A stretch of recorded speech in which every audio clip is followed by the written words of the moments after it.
These are movie characters that are the definition of this meme, where their popularity is massive, but they were barely on screen in the movie. I think the best and craziest example of this has to be Legolas in the first 3 Lord of the Rings movies, because in those 3 films combined, he was only on screen for 30 minutes combined, which is mind-blowing because he feels like such a massive part of the series. He actually ended up losing out to Gimli in this, because Gimli's only in the Lord of the Rings trilogy for 31 minutes, which again is insane. These feel like such massive characters, and they're barely on screen in these trilogies that are over 9 hours long. To make it even crazier, Boromir, who's only in the first Lord of the Rings, the Fellowship of the Ring movie, has 20 minutes of screen time, which is just insane in comparison. It only gets crazier from here though, because Draco Malfoy, again, feels like an absolutely massive character in all 8 Harry Potter films. He's all throughout all of them, and those movies combined are just under 20 hours. But what if I told you he only has 30 minutes of screen time in all 8 movies? Right after Harry, Ron, and Hermione, he's probably the most popular character from the films, and he's barely in it, which is mind-blowing. I warned you, it only gets crazier from here, because take a guess how long right now Boba Fett was in the original trilogies. I guarantee that you're wrong, because yes,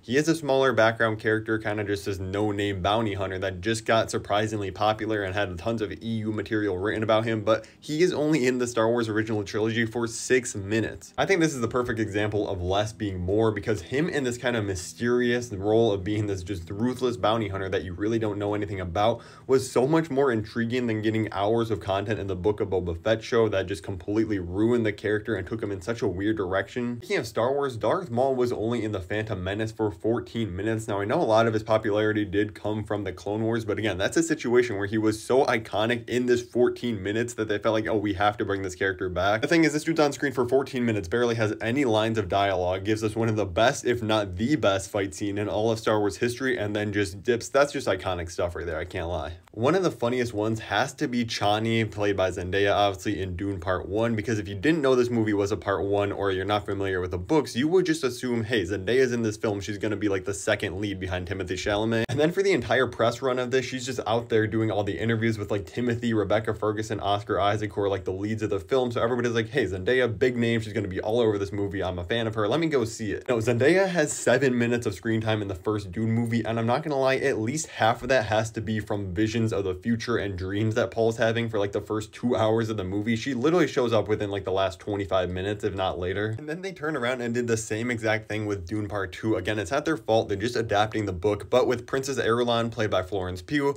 she was out on all the press tours. She's one of the biggest rising actresses in Hollywood right now. Everybody was like, oh my god, Florence Pugh's in Part 2. I can't find any official numbers on how long she's in the movie, but it cannot be longer than 5 minutes. She has such a small role, but don't worry, just like with Dune Part 1 and Chani, Princess Irulan is a massive part of Dune Messiah. She's going to be all over that film. I love the J. Jonah Jameson example of this meme, because he's only in the 3 Raimi Spider-Man movies for a combined 20 minutes of those movies, but he is literally one of the biggest and boldest parts, and so good in 20 minutes in 3 movies that they're like, hey, we have to bring this guy back in pretty much every iteration of J. Jonah Jameson now. We just can't replace him. Doing that with only 20 minutes of screen time is, again, just absolutely iconic stuff. Matthew McConaughey playing Mark Hanna in The Wolf of Wall Street gives you one of the most memorable scenes when he's at the table with Leonardo DiCaprio in the movie, but he's pretty much only in the very beginning of the film, and he has about 7 minutes of screen time in that 3-hour-long film, but he's become so iconic. I think these next 2 might just be the most mind-blowing ones though, because obviously Beetlejuice is on a lot of people's mind with the sequel coming out, and we got a whole lot of Beetlejuice in the sequel,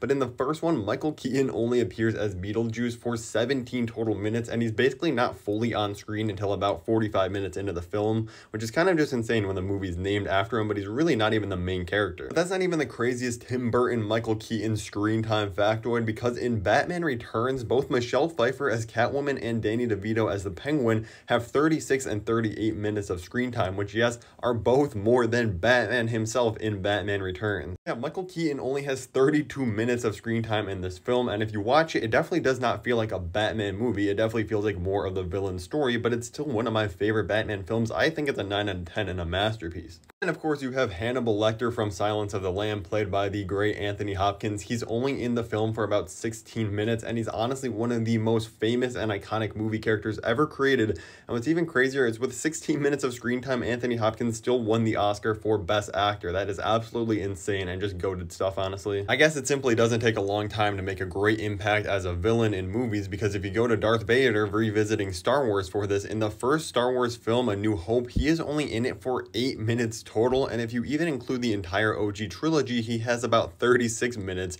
in 3 movies, which again, he became one of the most, if not the most famous movie villain of all time, and he barely is even in the OG.